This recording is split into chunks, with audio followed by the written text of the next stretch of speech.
गाड़ी देख रहे हैं, इस गाड़ी में हमारे शुहदा हैं। जी हाँ, इस गाड़ी के अंदर हमारे शहीद हैं और ये हमारी मेन मरकजी रैली है, ठीक है। और इस गाड़ी के अंदर हम अपने शहीदों को साथ लेकर जा रहे हैं, ठीक है। ये हुकूमत की गुंडागर्दी है, लेकिन इंशाल्लाह तरीक गवाह है कि शहादतों के बाद ही फतह मिलती है।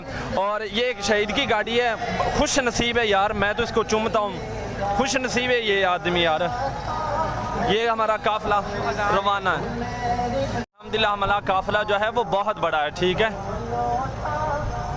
अभी हम आगे आ गए पुल से, वरना आपको रेंजर दिखाते तो आप भी हैरान हो जाते।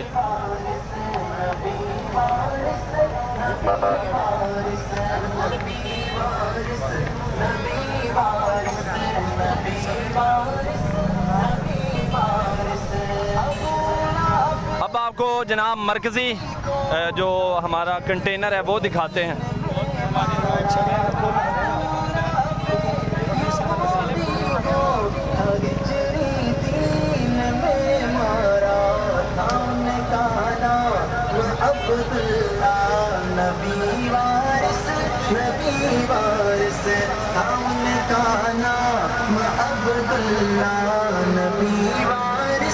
नबी वारिस